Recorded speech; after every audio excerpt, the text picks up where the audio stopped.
काफी दूर जाने के बाद अमन ने जब सिटी हॉस्पिटल के सामने गाड़ी रोक दी तो प्राची ये देखकर घबरा गई। कोई बीमार भी नहीं था, किसी को कुछ हुआ भी नहीं था। जहाँ तक प्राची को पता था, तो फिर अमन हॉस्पिटल क्यों आया था, ये सोचकर प्राची परेशान हो गई। लेकिन फिर भी उसने अमन से कोई सवाल नहीं किया और चुपचाप अमन के साथ अंदर चली गई। अंदर हॉस्पिटल में जाकर अमन एक प्राइवेट वार्ड में एंटर हुआ तो प्राची भी उसके पीछे पीछे गई। अमन ने अंदर जाकर पूजा को बुके देकर कहा, कांग्रेट्स पूजा। प्राची ने भी अंदर जाकर पूजा को देखा तो वो भी खुश हो गई। वो पूजा के पास जाकर पूजा को ढेर सारी बधाइयां देने लगी और न्यू बॉर्न बेबी को अपने हाथ में लेकर उसे खूब सारी किसेस। उन दोनों के आते ही पूजा स्माइल करते हुए बोली, तुम दोनों का इंतजार था, सब लोग आ चुके थे, बस तुम लोग ही नहीं आए थे, इसीलिए मैंने शिवाय से कहकर तुम लोगों को फोन करवाया था।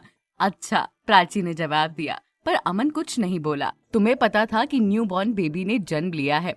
पूजा प्राची को देखकर बोली। नहीं, मुझे नहीं पता था, यही आकर पता चला, पूजा ने जवाब दिया और न्यू बॉर्न बेबी को खिलाते खिलाते साइड में खड़ी हो गई। तो पूजा अमन को देखकर बोली, क्यों, तुमने उसे बताया नहीं कि तुम उसे यहाँ लेकर आ रहे हो?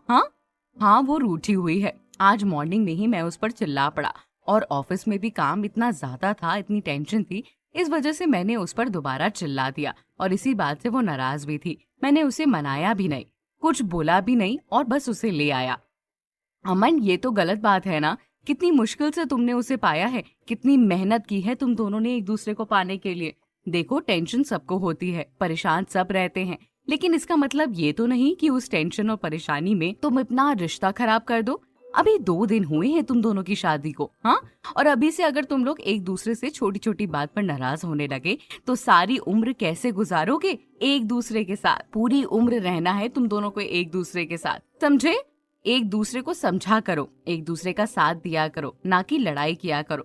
तुम तो इतने समझदार हो, फिर भी मुझे तुम्हें समझाने की जरूरत पड़ रही है। अब प्रॉमिस करो कि तुम उस पर चिल्लाओगे नहीं और गुस्सा भी नहीं होगे और अभी जाकर उसे सॉरी बोल दोगे। एक नई नवेली दुल्हन के चेहरे पर रौनक जो होती है ना, वो तो कहीं गायब दिख रही है। हाँ, दिख ही नहीं रही है इवन। वो अपना घर छोड़कर आई है तुम्हारे लिए और तुम्हारे परिवार में ऐसे आकर खुद को समझाना, एडजस्ट करना बहुत बड़ी बात होती है। जाओ सॉरी बोलो। पूजा ने फोर्स किया तो अमन प्राची के पास गया और न्यू बेबी के साथ खिलखिलाकर प्राची को देखकर बोला, सॉरी प्राची। प्राची ने अमन की इस बात का कोई जवाब नहीं दिया और मुंह लटकाए खड़ी रही। तो अमन ने फिर से कहा, सॉरी, माफ कर दो, गुस्से में मैंने तुम्हें चिल्ला दिया, मैं थोड़ा परेशान था, इसीलिए, इसके अलावा कोई और इंटेंशन नहीं था, प्लीज माफ कर दो ना। अमन ने कहा तो प्राची मुस्कुराकर बोली, ठीक है, बट लास्ट बार है ना, प्रॉमिस करो कि इसके बाद तुम मुझ पर नहीं चिल्लाओगे। मैं सब कुछ सहन कर सकती हूँ, पर तुम ऐसे मुझ पर चिल्लाओगे वो बिल्कुल भी अच्छा नहीं लगेगा मुझे। तुम्हें पता है ना कि मैं तुम्हें कितना प्यार करती हूँ। तुम्हें परेशान देखकर मैं खुद भी परेशान हो जाती हूँ। प्लीज मुझ पर चिल्लाया ना करो, गुस्सा मत करा करो। पक्का प्रॉमिस, कभी गुस्सा नहीं करूंगा, ठीक है? अमन ने कहा। हो गई तुम दोनों की बातें, तो यहाँ आ जाओ, पूजा ने कहा। तो वो दोनों पूजा के पास जाकर उस न्यू बॉर्न बेबी को पूजा के हाथ में सौंपकर एक दूसरे को देखने लगे। तो अमन बोला, अच्छा, तो क्या नाम सोचा है तुमने इसका? आर्थव। एक ही सांस में पूजा ने बोला, good, wow, very nice name, नाम तो अच्छा है। वैसे एक बात पूछूं, मुझे कुछ कहना है। वैसे कहना तो नहीं चाहिए ये तुम लोगों को, क्योंकि अभी तुम दोनों की न्यू शादी हुई है, पर फिर भी कह रही हूँ, जल्दी खुशखबरी सुना देना। प्राची, हम ज्यादा इंतजार ना कर पाएंगे। पूजा की बात सुनकर प्राची ने अपनी निगाहें नीचे कर ली और शर्मा कर बोली, जी बिल्कुल। पर वो जानती थी कि वो बच्चे के लिए अभी बिल्कुल भी तैयार नहीं है। उसे अभी अपना सपना पूरा करना था, आईएएस बनना था। वो पहले अपना सपना जीना चाहती थी, बच्चे का नाम उसके बाद था। प्राची, चलो लेट हो रहा है, अमन ने कहा। तो प्राची हाँ में सर हिलाकर न्यू बॉर्न बेबी को बहुत सारी किसेस देकर वहां से चली गई। अमन ने गाड़ी स्टार्ट की और गाड़ी कैफे की ओर मोड़ने लगा। तो प्राची अमन को देखकर बोली, अरे कहाँ जा रहे हो? हमारा घर तो इस साइड है ना।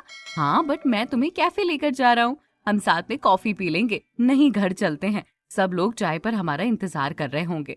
कल भी हम बाहर से खाना खाकर आए थे तो सबको बुरा लग गया था। हम ऐसे अलग अलग हर बार करेंगे तो उन्हें बुरा लग जाएगा।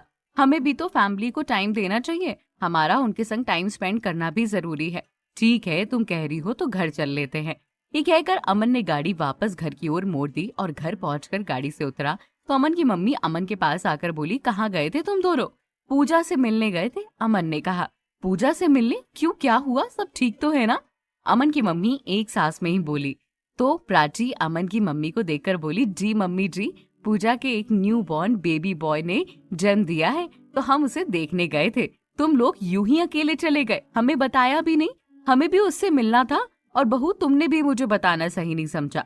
अमन की मम्मी प्राची को देखकर बोली, मम्मी मुझे भी पता नहीं था, इन्होंने मुझे नहीं बताया था कि वो मुझे वहां लेकर जा रहे हैं, मुझे भी वहां जाकर पता चला। ठीक है, बहाना बनाना बंद करो और चलो सब चाय पीते हैं, और तुम दोनों का इंतजार भी कर रहे हैं सब, अमन की मम्मी ने गुस्से में कहा। तो अमन और प्राची अंदर चले गए। अब आगे क्या होगा ये जानने के लिए आपको थोड़ा सा इंतजार करना। ये एपिसोड कैसा लगा कमेंट जरूर कीजिएगा।